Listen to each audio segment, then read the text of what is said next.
Dalam beberapa tahun terakhir, otoritarianisme itu bangkit kembali. Kritik yang kita sampaikan itu nanti bisa mendatangkan kesulitan bagi kita sendiri. Saya terus terang aja galau dengan masa depan pemberantasan korupsi. Korupsi itu bisa berkurang signifikan kalau pemimpin puncaknya berani. Sebetulnya civil society kita itu masih ada, cuma mengalami disorientasi. Saya kira ke depan itu kita tidak bisa mempertaruhkan masa depan bangsa ini pada generasi milenial yang tidak punya pengalaman dalam kepemimpinan sama sekali. Kebanyakan negara muslim termasuk Indonesia yang mayoritas penduduknya muslim, itu lingkungan alamnya rusak.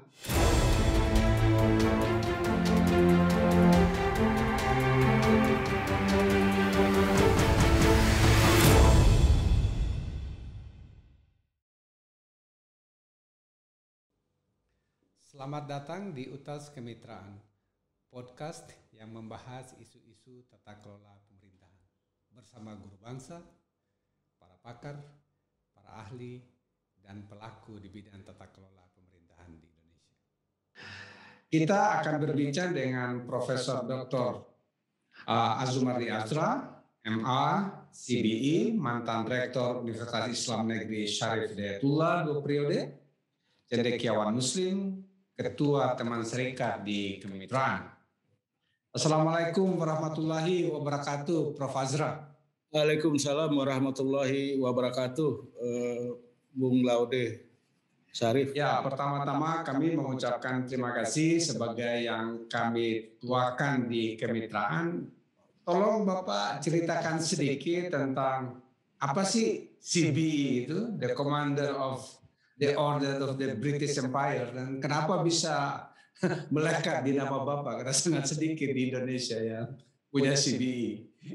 Ya, terima kasih Bung Laude Syarif. Yang pertama saya bersyukur banyak-banyak ya bahwa kemitraan ini sebetulnya udah lebih dari 20 tahun. Ya, terhitung dari tahun 2000 ya, ketika mulai disiapkan oleh Bappenas gitu, dan dalam perjalanan 20 tahun itu banyak yang lebih 20 tahun itu sudah banyak perubahan, banyak ada juga di antara kawan-kawan kita yang aktif atau menjadi pemimpin di kemitraan itu sudah tidak lagi bersama kita ya, misalnya Pak Dilon misalnya kan, Pak Dilon HS Dilon sudah almarhum. Belum lama ini salah satu anggota teman serikat kita Pak Jenderal Faruk Muhammad juga meninggal ya kan, jadi satu persatu ya meninggal. Nah, jadi saya memang sejak dari pertama tahun 2000 itu sudah ikut ya dalam penyiapan, dan kemudian diresmikan tahun 2003 kemitraan itu sudah ikut dari awalnya ya, dan pada waktu itu memang saya menjadi rektor di tahun 2000 ketika kemitraan itu disiapkan. Saya masih rektor IAIN, Institut Agama Islam Negeri ya. Yang itu adalah bidangnya itu ilmu agama. Tapi ketika kemitraan resmi ya tahun 2003, IAIN itu sudah berubah menjadi Universitas Islam Negeri Syarif Hidayatullah Jakarta dengan banyak fakultas-fakultas yang bersifat umum ya. Saya memang tipenya mungkin tipe aktivis gitu ya. Dari dulu mahasiswa aktivis, menjadi rektor juga aktivis gitu ya. Jadi saya aktif bukan hanya dalam bidang gerakan ya. Tahun 98 itu saya waktu itu wakil rektor 1 ya. Warek 1 rektornya Profesor Quraish Shihab. Saya memimpin mahasiswa saya ke demo ke Senayan itu, ya, menduduki Senayan itu. Di antara aktivis student leadersnya itu yang sekarang mungkin Pak Laude pernah lihat orang seperti B. Aceh Hasan Sadili misalnya, atau Rai Rangkuti atau Burhanuddin Muhtadi, itu aktivis-aktivis zaman itu. Nah, jadi saya aktif dalam bidang itu, dan juga aktif kalau istilah orang mungkin sebagai intelektual publik ya, public intelektual. Ya, ikut di dalam upaya-upaya membangun kerukunan, membangun harmoni di antara masyarakat ya, baik di tingkat tingkat lokal, tingkat nasional Indonesia maupun juga tingkat internasional. Ya. Tingkat internasional itu salah satunya adalah dengan Inggris. Dan Inggris itu Presiden SBY dengan Perdana Menteri Inggris itu membuat yang namanya UK Indonesia Islamic Advisory Group. Tony Blair Perdana Menterinya. Yang anggotanya itu ya masing-masing dari Indonesia ada 8, dari Inggris 8. Nah, saya menjadi co-chairnya. Nah, dari situlah kemudian saya nggak tahu tim dari Ratu Elizabeth yang memilih atau mencari sendiri orang yang bisa dikasihkan gelar itu. Gelar kerajaan itulah ya. Nah, saya satu hari ditelepon sama Dubes Inggris di Jakarta. Ini katanya Ratu mau mengasih Anda menganugerahkan gelar CBE gitu. Saya bilang itu apa CBE itu? Mau terima atau tidak ya pastilah saya terima gitu kan. Nah, jadi terus saya habis itu saya kabarkan ke London bahwa Anda menerima gitu kan. Jadi setelah itu saya cek di internet ya kan apa itu CBE. Rupanya CBE itu singkatan dari Commander of the Most Excellent Order of the British Empire. Itu sangat prestisius, Pak. Gelar yang tinggi, yang saya bilang sambil teriak kepada putra saya, wah lebih tinggi dari David Beckham ini. Iya. OBE itu officer. Nah, saya commander, jadi saya panglimanya. Main sepak bola Manchester United itu order, Pak. Jadi dari situ ceritanya. Memang sampai sekarang untuk warga non persemakmuran ya. Indonesia itu kan bukan negara non Commonwealth. Ya, bukan non Commonwealth ya Pak. Ya, dijajah oleh Inggris itu baru satu-satunya saya gitu yang gelar CBE itu. Bahkan Malaysia aja yang Commonwealth belum ada diberikan gelar CBE oleh Ratu. Jadi saya ya nggak tahu ya dapat penghargaan seperti itu. Tapi di dalam SK Ratu itu dikatakan saya memiliki sumbangan signifikan di dalam intercivilizational dialogue. Jadi dialog antar peradaban gitu. Tadi tidak disebut sebagai antar agama tapi antar peradaban gitu. Jadi itu ceritanya kenapa diberikan gelar pada tahun 2010 itu. Ya, kembali kepada topik yang kita bicarakan tadi, karena Bapak terlibat sejak tahun 98 reformasi. Menurut Prof. Azra, apa-apa saja yang belum kita nikmati atau yang belum kita capai dari cita-cita 98 itu? Atau apakah ada peningkatan atau bahkan ada penurunan menurut refleksi Bapak? Sebetulnya ada hal-hal yang baik ya, hal yang kita rasakan, tapi juga ada hal yang mengalami kemunduran ya. Sekarang mungkin pemerintah itu bukan lagi pemerintahan militer authoritarian ya, yang military authoritarian bukan ya, tapi adalah sipil. Nah, tapi juga kita melihat dalam beberapa tahun terakhir otoritarianisme itu bangkit kembali ya. Kembali dan ini ditandai dengan beberapa yang dicatat juga oleh lembaga-lembaga pemantau Indonesia, lembaga demokrasi, lembaga good governance pemantau. Misalnya semakin berkurangnya ruang untuk kebebasan berekspresi, kebebasan berserikat, ya kan?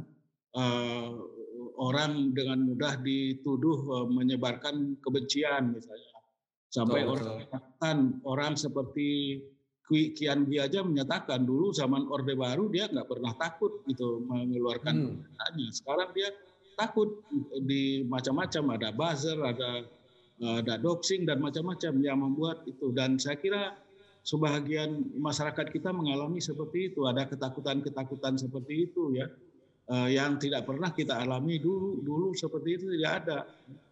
Saya dari dulu termasuk ya kencang juga mengkritik Pak Harto ya. Kemudian setelah itu juga Pak Habibie, setiap presiden itu ada saja ya kita menyampaikan kritik. Tapi sekarang ini mungkin ya seperti yang dibilang oleh oleh Pak Kwi Kian itu. Ada kengerian-kengerian, ada ketakutan-ketakutan bahwa kritik yang kita sampaikan itu nanti bisa mendatangkan kesulitan bagi kita sendiri, ya kan? Bisa mendatangkan kesulitan. Ya, Bapak kan sampai hari ini Prof. Azra masih sering menulis untuk menyuarakan kegundahan-kegundahan tadi. Kalau kita fokuskan kepada misalnya isu penegakan hukum dan anti korupsi, menurut Bapak 10 tahun terakhir ini kita meningkat atau walaupun corruption perception index kita memang turun, tapi kira-kira apa yang harus kita perbaiki? Saya kira dua-duanya mengalami setback ya. Penegakan hukum ya setback, ada kemunduran-kemunduran. Saya kira penegakan hukum kita oleh aparat hukum, terutama kepolisian, itu tebang pilih ya. Kalau ada buzzer misalnya yang dianggap menghina, mencemarkan publik kalangan masyarakat tertentu, tapi kalangan masyarakat tertentu itu bukan bahagian dari rejim, itu dibiarkan aja sama polisi, kan? Katakanlah kasus Abu Janda misalnya, itu yang heboh itu sampai sekarang nggak jelas ujung pangkalnya, padahal kalangan masyarakat yang melaporkan dia ke Bareskrim, tapi tidak ditindaklanjuti. Tapi kalau misalnya kalangan yang mungkin kritis terhadap rejim ya, melakukan kritik yang kencang dan dilaporkan oleh kelompok tertentu pendukung dari rejim yang ada, itu dengan segera ditindak dan bahkan ditangkap, ya kan? Ditangkap dan dipertontonkan ke depan publik seperti kriminal ya. Saya menulis itu. Saya bilang perlakuan seperti itu zalim terhadap perbedaan politik, perbedaan sikap politik itu kemudian diperlakukan seperti itu. Pemberantasan korupsi itu jelas mengalami setback yang luar biasa, dan akar asal muasalnya ya saya kira dari kebijakan Presiden Jokowi sendiri yang mengamandemen Undang-Undang Anti Korupsi 2003 itu dengan janji-janji bahwa ini akan memperkuat KPK. Kita sejak dari pertama sebagai aktivis masyarakat sipil nggak menerima itu, gitu kan? Nggak menerima itu, dan kemudian kita diterima karena terus menentang. Sekitar 60-an kita atau 70-an diterima di istana. Semua mengatakan, meminta bahwa revisi itu harus dibatalkan dan Presiden Jokowi harus mengeluarkan Perpu. Dan dia mengatakan akan mempertimbangkan. Ya tapi ya seperti biasa, Presiden Jokowi lebih banyak gimmick dan triknya. Jadi itu hanya gimmick saja. Pada kenyataannya Undang-Undang KPK itu tetap direvisi, ya kan? Kemudian KPK tidak lagi memiliki wewenang yang penuh, ada pemilihannya juga sudah tidak kredibel lagi, gitu kan? Begitu juga ada Dewan Pengawas dan seterusnya. Ya akibatnya ya KPK tidak bisa berfungsi dengan baik sebagaimana yang diharapkan. Memang masih ada satu dua yang tangkap, masih ada, tetapi jelas kepercayaan masyarakat, publik ya, bukan hanya kita saja di Indonesia, tapi orang luar juga melihat bahwa KPK juga mengalami kemerosotan. Jadi saya terus terang aja galau dengan masa depan pemberantasan korupsi ini, apalagi sekarang ini semakin terbuka bahwa terjadi korupsi di mana-mana. Dana untuk mitigasi pandemi 19 itu diselewengkan, dikorupsi di mana-mana, termasuk juga misalnya jaringan-jaringan korupsi di dua menteri itu, terutama Menteri Sosial, itu kan nggak diungkapkan sepenuhnya juga oleh KPK. Ada nama-nama yang kemudian hilang begitu saja. Nah, jadi susah, Pak. Kalau saya mengusulkan, pernah saya tulis juga belum lama ini, kalau mau serius dengan korupsi, yang pertama, pimpinan puncak Presiden Jokowi harus betul-betul menunjukkan political will-nya yang betul-betul serius, benar-benar jujur, benar-benar ikhlas, tidak sekedar gimmick. Kalau cuma gimmick, ya gimmick gak akan ini. Karena berbagai studi, berbagai pengalaman pemberantasan korupsi di mana-mana, korupsi itu bisa berkurang signifikan kalau pemimpin puncaknya berani. Jadi kalau ada anggota kabinetnya ditangkap oleh KPK, dia nggak segera bilang serahkan kepada KPK, serahkan aja. Dia langsung mengatakan saya pecat sekarang juga. Harusnya begitu. Tidak ada. Jangan diserahkan dengan berdalih dibalik misalnya prasangka tidak bersalah. Prinsipnya itu kalau nggak ada api nggak ada asap. Jadi nggak akan ditangkap oleh KPK kalau dia tidak main-main dengan duit gitu. Jadi oleh karena itu kalau misalnya masih berlindung, tunggulah saya mengikuti proses hukum sebagaimana lazimnya, sebagaimana ininya. Ya nggak akan ini. Itu yang pertama. Yang kedua, undang-undangnya harus dipulihkan kembali, harus yang paling kencang, ya kan? Yang paling kencang, yang paling keras. Kemudian hukumannya juga harus diperberat, ya kan? Hukumannya itu ya mungkin saya nggak setuju dengan hukuman mati, tapi bisa dijatuhi hukuman 2 kali seumur hidup, misalnya 3 kali seumur hidup, dimiskinkan. Itu seharusnya sehingga betul-betul itu kapok gitu. Nah, jadi kalau masih seperti ini banyak gimmick dan trik, ya saya kira tidak akan banyak perubahan lah gitu. Atau ini mungkin akibat sektor politik kita memang walaupun menganggap itu kita sudah demokrasi, tetapi masih banyak yang prosedural, belum yang substansi. Khususnya yang ditunjukkan oleh bagaimana pandangan Bapak terhadap partai politik yang sekarang, seluruhnya Pak, bukan cuma yang sedang berkuasa. Iya, karena partai politik umumnya itu sudah menjadi yang saya sebut sebagai melakukan marriage for convenience. Melakukan kalau Islam itu kawin mut'ah. Pokoknya kawin kontrak, ya kan. Semuanya ngikut apa yang dibilang oleh Jokowi, ikut semua. Tidak ada yang merasa berkepentingan untuk mengkritik misalnya. Jika terjadi kasus Partai Demokrat dibajak oleh Muldoko, semua partai tidak ada yang ngomong sedikit pun. Padahal harusnya kan mereka membayangkan bagaimana kalau hal seperti itu kejadian sama partai mereka. Ini ada semua membisu. Ini menurut saya nggak patut lah, ya kan.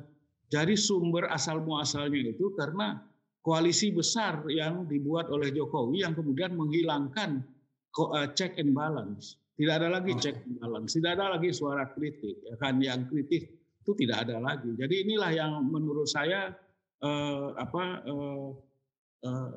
mungkin secara prosedural kita masih ya katakanlah setiap 5 tahun bisa pemilu pilpres, bisa pileg, bisa walaupun yang pilkada misalnya agak kacau misalnya yang akan datang 2024. Tapi secara demokrasi prosedural saya kira ya boleh-boleh aja bisa dibilang jalan. Tapi kan demokrasi itu lebih daripada sekedar pemilu, lebih sekedar pemilu reguler, lebih. Demokrasi itu juga adalah bagaimana ekspresi masyarakat itu bisa berlangsung dengan bebas, ya kan? Nah, sementara kita melihat ekspresi masyarakat itu sudah semakin terbatas, orang semakin tidak berani. Berbagai survei mengatakan menemukan bahwa publik kita itu takut bersuara, takut itu penelitian. Ya, ini sehubungan dengan kualitas civil society kita juga, Pak. Gerakan civil society kita menurut Bapak apakah masih cukup berpengaruh seperti dulu ketika sebelum reformasi atau pada saat 10 tahun reformasi dibanding dengan sekarang? Bagaimana menurut Bapak kualitas civil society kita ini? Sebetulnya civil society kita itu masih ada, cuma mengalami disorientasi, mengalami dislokasi, ya, mengalami keterpencaran. Jadi sebagian orang civil society itu terekrut ke dalam kekuasaan, ya kan? Melalui sebagai pejabat tinggi, mungkin menteri atau sebagai orang di KSP atau staf khusus, ya kan, di istana. Ya. Nah, kita kemudian biasalah dalam berbagai teori ilmu politik mengatakan bahwa orang itu berubah kelakuannya, berubah sikapnya ketika berada dalam lingkaran politik. Political culture. Ya, padahal dulu kita berharap bahwa teman-teman aktivis itulah yang akan meningkatkan kualitas tata kelola pemerintahan kalau mereka menjadi bagian dari pemerintah seperti itu. Ya, karena juga banyak di antara mereka itu belum selesai dengan dirinya, ya kan? Ya, masih berebutan fasilitas, ya kan? Kekuasaan ya dapat fasilitas, bukan hanya fasilitas karena posisinya, tapi juga fasilitas finansial, menjadi komisaris ini, komisaris itu, kan banyak sekali tuh. Aktivis-aktivis yang betul. Civil society itu menjadi komisaris ini, komisaris itu dengan gaji mungkin puluhan juta atau ratusan juta, kita nggak tahu gitu. Sehingga inilah yang mengakibatkan mereka ini mengalami disorientasi, mengalami tidak lagi mengikuti nuraninya, tidak lagi mengikuti mengabdi pada kepentingan publik yang lebih luas gitu. Itu yang terjadi. Ada usulan nggak? Ada usulan yang konkret agar kita revitalisasi yang CSO yang agak disorientasi sekarang ini, Prof? Bagaimana kita membangunnya kembali? Masih ada ya kawan-kawan CSO yang aktif itu ya. Tentu saja kemitraan termasuk salah satunya. Cuma kan kemitraan juga ada kaitannya juga dengan pemerintah ya. Ya. Sedikit banyak. Jadi mungkin tidak sebebas misalnya katakanlah ICW misalnya kan. Ya. Corruption Watch misalnya. Yang semacamnya itulah lebih bebas, atau mungkin lebih bisa bebas juga, lebih bisa vokal itu adalah kalangan tertentu di kampus misalnya. Mungkin ya kan. Jadi oleh karena itu saya nggak tahu bagaimana ini konsolidasinya, karena kawan-kawan ini yang CSO seperti itu juga mengalami kesulitan misalnya di dalam pendanaan. Bagaimana itu mereka bisa membesarkan dirinya itu susah ya kan. Mereka untuk melakukan kegiatan itu susah, nggak punya funding. Kalaupun punya funding, fundingnya juga sangat terbatas ya kan. Fundingnya juga bukan funding kebanyakan funding dari asing lah, funding luar negeri, karena nggak mau misalnya ICW itu difundingi oleh pemerintah, ya nggak mau lah, nggak mungkin lah ya kan. Jadi dia berusaha misalnya untuk crowdfunding, tapi di dalam masyarakat kita untuk lembaga-lembaga CSO seperti itu crowdfunding itu tidak populer, belum populer. Mereka maunya infak mau, sedekah mau ya kan. Kemudian dari situ bisa disumbangkan untuk mungkin membantu LSM tertentu ya mungkin ada, tapi yang agak susah sekarang itu bagaimana menyatukan misalnya grassroots organization, bukan cuma di Jakarta tapi di daerah juga, plus dengan media dan universitas. Ini kelihatannya konsolidasinya kurang baik. Ada kira-kira hal yang kita bisa tawarkan agar, karena media juga terpolarisasi sekarang, Pak. Kira-kira gimana? Jadi memang ini agak gambarannya tidak begitu menyenangkan ya. Jadi kalangan di kampus juga tidak banyak orang yang punya orientasi kepada masyarakat sipil, itu tidak banyak yang mau bicara mengenai isu-isu korupsi, isu-isu penegakan hukum. Paling orangnya itu lagi saja gitu kan. Orang itu kemudian dengan segala taruhannya ya mempertahankan dirinya untuk berbuat seperti itu gitu. Jadi ini yang jadi masalah gitu. Yang kita lihat. Jadi kampus juga mengalami disorientasi. Coba susah kita mencari misalnya pimpinan kampus atau rektor yang berani mengkritik pemerintah, yang berani menyarankan, memberikan saran-saran untuk perbaikan demokrasi kita, memberikan saran untuk peningkatan kebebasan. Tidak ada. Rektor-rektor itu saya pernah mengkritik, sekarang ini tidak lebih dari kepala kantor di kampus gitu ya. Nah, itu aja.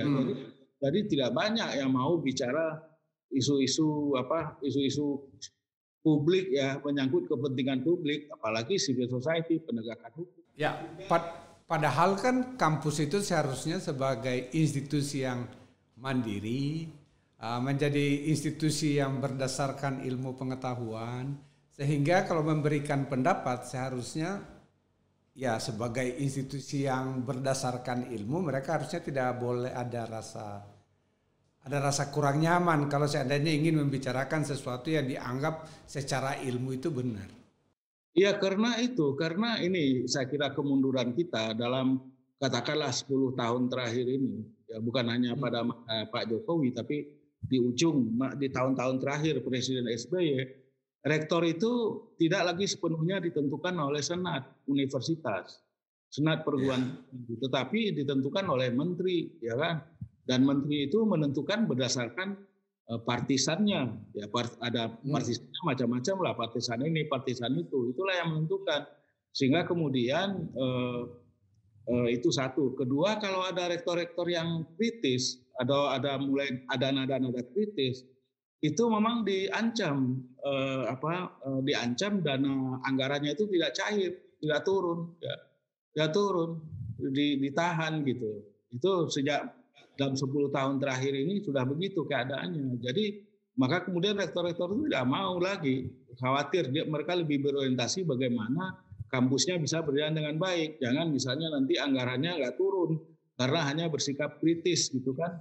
Nah, jadi mereka tidak mau mempertaruhkan posisi sebagai rektor dan kemudian juga nggak mau mempertaruhkan universitasnya, perguruan tingginya, anggarannya macet, anggarannya nggak turun hanya karena mengkritik, ya kan? Atau bersuara yang lantang, berkuasa yang keras untuk menegakkan kebenaran, ya kan, katakanlah begitu. Karena dan ini sebetulnya menyimpang, sikap seperti itu tidak sesuai dengan amanat perguruan tinggi abad 21. Abad 21 itu perguruan tinggi itu harus menyampaikan pesan-pesan etik dan moral kepada pemerintah. Itu pesannya. Higher education in the 21st century. Itu tanggung jawabnya itu menyampaikan itu. Tapi kemudian kan ternyata nggak bisa dalam konteks Indonesia karena secara realistis ya memang mereka menghadapi hal-hal yang real seperti itu. Makanya kemudian ya susah kita berharap dari kampus. Kalaupun ada ya seperti yang saya bilang bisa dihitung dengan jari sebelah tangan. Kalau ada yang bersuara keras di kampus itu bisa dengan jari sebelah tangan aja. Artinya cuma 5 orang gitu ya maksimal gitu. Coba aja bisa kita lihatlah. Mulai dari UI sampai ke Airlangga sampai ke Brawijaya, Makassar, macam-macam. Kita bisa lihat, nggak ada. Saya ingin beralih kepada isu yang menjadi kehususan Prof. Azra terkenal soal keberagaman, keagamaan dan keberagaman ethnicity. Apa Bapak melihat setelah reformasi 20 tahun ini, ada melihat perkembangan ke arah kebaikan atau stagnan atau bahkan mundur? Bagaimana Prof. Azra menilainya dan kira-kira apa yang harus kita kerjakan untuk jauh lebih baik? Sebetulnya yang pertama saya melihat hubungan pluralitas kebinekaan masyarakat yang beragam, ya kan. Sebetulnya kalau saya melihat sih normal-normal saja. Pun ada juga perkembangan yang mengkhawatirkan ya. Mengkhawatirkan itu ada ya.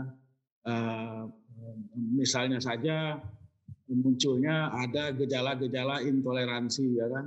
Gejala intoleransi itu baik intra agama di dalam agama tertentu, misalnya Islam, ada orang Islam yang anti Syiah misalnya kan, dia Sunni, itu ada ya kan. Padahal Sunni Syiah itu ya juga orang Islam juga. Atau yang antar agama itu ada juga ya, ada. Ada hal seperti itu. Walaupun saya juga mengatakan ya memang hal-hal seperti itu ada, tapi kita jangan juga terlalu membesar-besarkan, ya kan, seolah-olah satu kasus itu kemudian akan membuat Indonesia ini akan bubar gitu ya, enggak juga. Sebetulnya kalau kita bandingkan, pernah itu ada kajian misalnya tingkat intoleransi, tingkat hubungan antar agama, antar masyarakat, antar etnis gitu, antara Indonesia dengan Belgia misalnya. Dubes kita di Indonesia waktu itu Pak Arif Hafaz Ogroseno itu pernah melakukan penelitian menghitung dalam 1 tahun. Ternyata kemudian tingkat ketidakrukunan itu karena berbagai faktor itu lebih tinggi di Belgia dibandingkan dengan di Indonesia, ya kan? Apalagi kalau kita lihat memang dalam beberapa tahun terakhir ini tidak ada major incidents of intolerance di Indonesia ini 2-3 tahun terakhir. Yang terakhir itu mungkin 3 tahun atau 4 tahun terakhir bom di Surabaya itu, di gereja Surabaya, ya kan. Seorang ayah dengan istrinya dan 2 orang putrinya yang kecil-kecil, itu yang terakhir. Tapi tidak ada misalnya dalam skala besar seperti yang terjadi terhadap orang Ahmadiyah misalnya dulu zaman ya kan.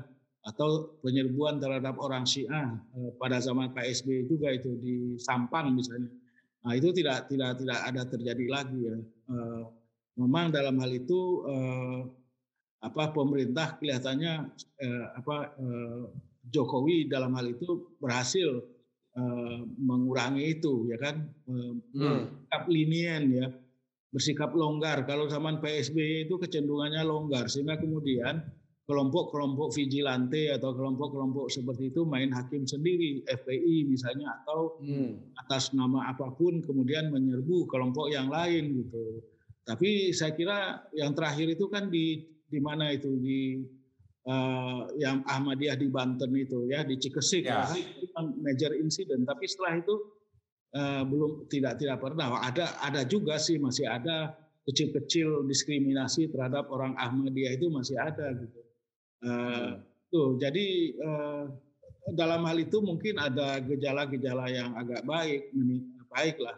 Selain itu juga misalnya pada zaman dulu itu zaman Pak SBY itu banyak sekali adopsi perda syariah misalnya kan, perda syariah ratusan itu ya. Tapi kemudian di akhir pemerintahan SBY kemudian di masa Jokowi itu mengalami kemerosotan sehingga kemudian sekarang ini kita tidak mendengar lagi ada adopsi perda syariah itu ya kan.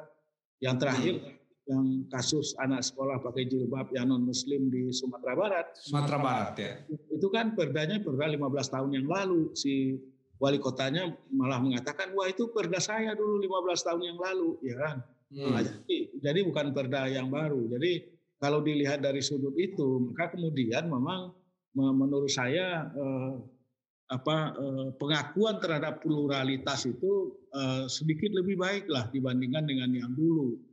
Kenapa dulu pluralitas itu, pengakuan terhadap keragaman itu kurang terjadi? Karena pemerintah cenderung itu melakukan pembiaran. Jadi ada kelompok-kelompok yang suka main hakim sendiri itu dibiarkan aja.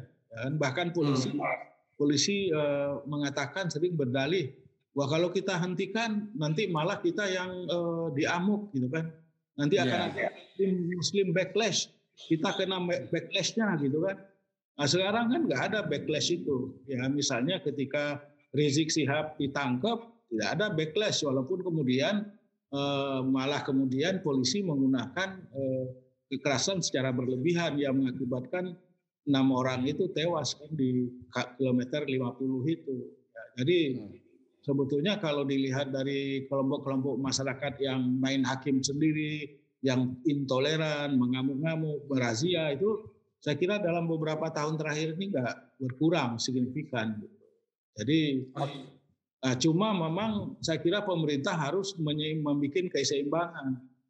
Penegakan hukum harus adil, harus konsisten, tapi pada saat yang sama juga harus tetap menghargai HAM ya, menghormati HAM. Ya. Nah, ini yang sekarang ini kecenderungannya HAM-nya kurang dipedulikan gitu. Itu yang terjadi. Ya, itu mungkin yang harus diperbaiki oleh pemerintah yang sekarang. Beralih kepada isu yang lain, khususnya yang berhubungan dengan mempersiapkan pemimpin masa depan. Karena terus terangkan sekarang ini anak-anak yang lahir di zaman anggaplah tahun 98 ketika ini sudah beranjak ingin menjadi pemimpin masa depan. Kira-kira untuk banyak menyebutnya ini kalangan milenial dan generation Z ini apa pesan yang ingin Prof. Azra sampaikan kepada generasi muda ini agar ya keruwetan masa lalu itu tidak berulang dan kita menjadi sesuatu masyarakat yang demokrasinya lebih baik, keragamannya lebih terpelihara dan ekonominya juga lebih mapan. Kira-kira apa? Saya kira memang generasi milenial kita ini kan macam-macam ya. Ada yang memang concernnya, kepeduliannya lebih pada bagaimana bisa belajar dengan baik, kemudian memiliki kecakapan, memiliki pengetahuan dan kemudian bisa bekerja, bisa menghasilkan uang gitu kan. Itu saya kira sebagian besar gitu. Biasanya generasi milenial seperti itu susah kita harapkan untuk tampil sebagai untuk kelak memimpin bangsa ini. Jadi oleh karena itulah saya lebih cenderung atau lebih yang harus kita berikan perhatian itu adalah generasi milenial yang aktif di dalam berbagai organisasi, ya, mulai organisasi di sekolahnya dulu mungkin, ya kan, atau di mahasiswanya mungkin di BEM, atau mungkin di organisasi mahasiswa, ya kan. Organisasi mahasiswa itu kan banyak, mulai dari HMI, PMI, GMNI, PMKI, kami dan sebagainya itu, yang mereka itu kemudian berlatih, mereka itu rata-rata biasanya pemimpin mahasiswa, pemimpin generasi muda itu punya kemampuan intelektual, tapi juga punya kemampuan, punya kecenderungan, talenta menjadi pemimpin gitu, menjadi pemimpin. Nah, inilah yang saya kira harus diberikan kesempatan. Ya, jadi saya kira ke depan itu kita tidak bisa mempertaruhkan masa depan bangsa ini pada generasi milenial yang tidak punya pengalaman dalam kepemimpinan sama sekali. Bisa berantakan. Kita sudah melihat juga kan generasi milenial yang masuk ke dalam lingkaran kekuasaan, tapi malah kemudian amburadul, ya, nggak paham administrasi, nggak paham mengelola hubungan-hubungan antar manusia, itu yang terjadi. Jadi oleh karena itu menurut saya inilah yang harus direkrut, harus diberikan fasilitas, harus diberikan kesempatan untuk misalnya mendapatkan pendidikan lebih dahulu gitu ya, seperti yang pernah dilakukan oleh Pak Habibie dengan mengirim anak-anak muda ke Jerman misalnya. Nah, atau yang juga dilakukan oleh lembaga-lembaga pemberi beasiswa semacam Fulbright misalnya, yang memberikan prioritas kepada aktivis. Jadi bukan hanya orang yang bookish, yang nilainya bookish, kutu buku bagus, tapi mereka yang memberikan apa yang mereka sebut sebagai promise of leadership, promise, janji kepemimpinan. Nah, mereka inilah kira harus diprioritaskan oleh lembaga-lembaga pendidikan kita, lembaga-lembaga penyedia dana, pemberi beasiswa, itulah yang harus diprioritaskan, ya. Dan tentu saja mereka yang memang misalnya sudah mencapai tingkat pendidikan diberikan kesempatan yang baik, ya kan, yang diberikan kesempatan yang baik dengan tentu saja sekali lagi memperhatikan rekam jejak mereka. Menurut saya yang terjadi sekarang ini, gejala yang kita lihat hanya diberikan kesempatan kepada orang-orang, kepada generasi muda yang sebetulnya tidak punya pengalaman, tidak punya rekam jejak di dalam kepemimpinan. Inilah yang kemudian membuat keadaannya itu tidak terlalu baik, tidak berhasil ya dengan baik. Ya, saya bisa paham apa yang Prof sampaikan, karena Prof Azra itu juga besar dari beasiswa. Saya juga besar dari beasiswa untuk sekolah. Tapi pada saat yang sama sebenarnya pemerintah sekarang itu saya selalu diminta untuk memberikan pembekalan kepada LPDP itu, yang mereka pergi ke banyak yang difasilitasi oleh pemerintah. Oleh karena itu memang harus ada komponen para aktivis ini juga yang harus diberikan, karena kebanyakan sekarang dari aktivis ini kurang mendapatkan beasiswa dari pemerintah itu. Saya ingin tanyakan yang lain adalah soal yang berhubungan dengan kemitraan sekarang itu kan berkembang dari yang dulu hanya kita mengurusi demokratisasi, anti korupsi, rule of law, desentralisasi dan keragaman yang seperti Prof Azra tadi sampaikan. Sekarang juga kami mengurusi lingkungan, khususnya berhubungan dengan perubahan iklim. Dari segi pendapat Bapak sebagai Islamic scholar gitu, ini kewajiban kita untuk menjaga negeri ini, khususnya menjaga alam semesta dari kerusakan perubahan iklim ini, apa yang harus kita kerjakan sebagai umat Islam agar kerusakan tidak berlanjut terus? Ya memang ini saya kira isu yang sangat isu besar ya bagi kaum muslimin, bagi kita itu menjadi isu yang sangat besar sebetulnya. Saya sebetulnya udah lama terlibat dalam isu ini, bahkan bersama dengan Prince Charles ya. Ya. Dengar dengan Prince Charles bagaimana menyelamatkan hutan misalnya, dan Prince Charles kan pernah ke hutan di Jambi itu ya kan. Ya, saya ketemu juga waktu ke Jakarta dulu. Saya jabat tangan. Itu pertama saya ketemu Prince Charles. Ya. Jadi walau Prince Charles itu sebetulnya mengagumi ya bahwa di dalam ajaran Islam itu ada konsep-konsep ajaran-ajaran atau injunction atau perintah untuk menyelamatkan lingkungan ya kan. Ya, sekali ya. Nah, itu tadi yang saya katakan, ini tantangan bagi umat Islam. Karena apa? Karena kebanyakan negara Muslim, termasuk Indonesia yang mayoritas penduduknya Muslim, itu lingkungan alamnya rusak, paling rusak. Ya rusaknya itu ya pertama kalau di tingkat masyarakat, karena masyarakatnya memang tidak mengamalkan ajaran Islam.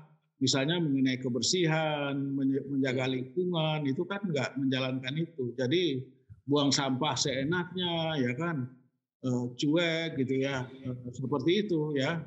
Itu yang terjadi.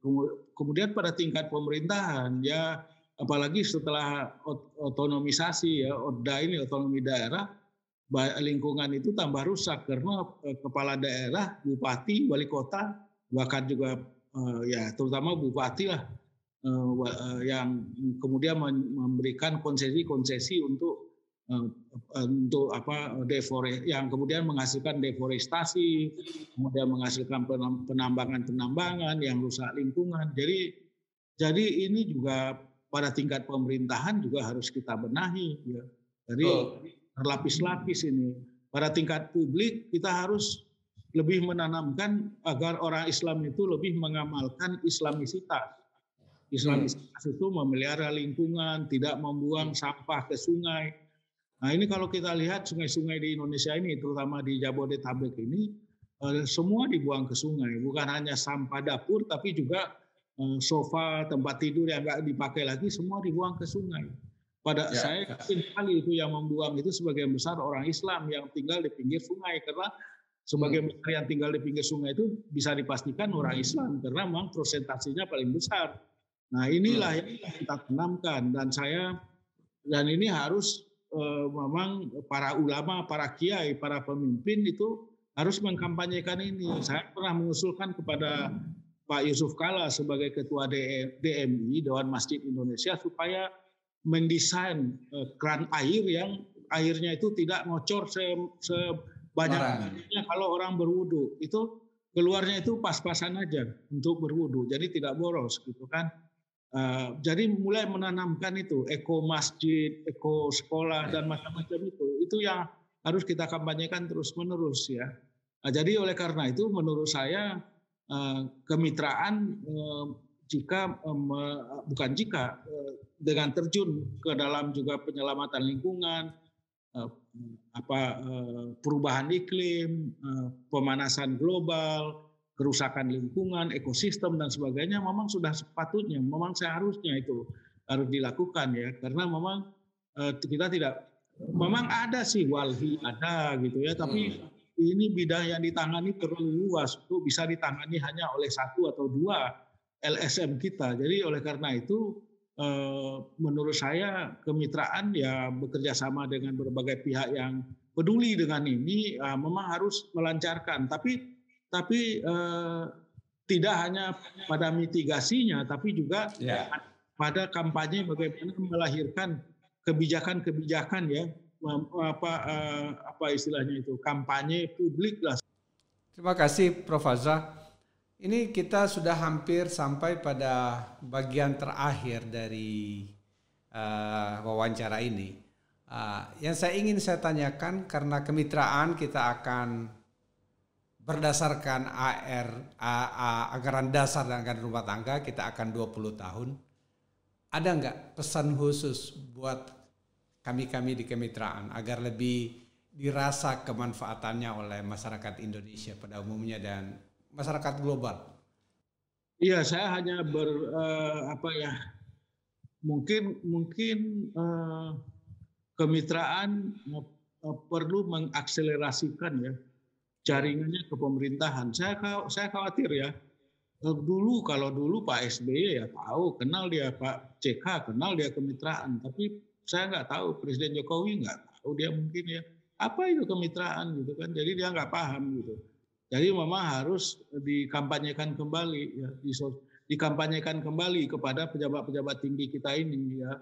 Pak Jokowi, kemudian mungkin juga saya nggak tahu Pak Wapres Ma'ruf Amin relevan atau tidak, tapi mungkin orang seperti mungkin Menko Polhukam atau Menko PMK dan menteri-menteri terkait lagi lainnya harus saya kira diikut sertakan ya, diberitahu lah bahwa ini ada kemitraan loh, ingin berbuat sesuatu untuk negara bangsa ini agar negara bangsa ini lebih baik gitu. Nah, jadi itu barangkali ya bisa campaign lah, mungkin kampanye kembali kemitraan kepada lingkungan pemerintahan khususnya presiden dan menteri-menterinya itu, dan juga saya kira kepada elit strategis yang ada di lingkungan masyarakat umumnya. Elit strategis itu ya tadi yang udah kita singgung, para rektor, walaupun kita mengkritik para rektor, tapi kan mungkin kalau diajak ya ikut misalnya bagaimana menyelamatkan lingkungan, bikin eko kampus misalnya, kampus yang hijau, kampus yang nyaman, atau lingkungan di satu wilayah tempat kampus itu misalnya menjadi lingkungan yang sehat, gitu, yang terjaga ekosistemnya. Saya kira bisa itu kemitraan, bekerjasama misalnya ya kan, menggalang kekuatan dengan itu. Selain itu juga misalnya dengan organisasi-organisasi masyarakat ormas yang juga civil society seperti Muhammadiyah, NU ya kan. Muhammadiyah dan NU itu kan, apalagi Muhammadiyah dan NU itu punya, Muhammadiyah lah terutama yang saya tahu asetnya banyak ya kan.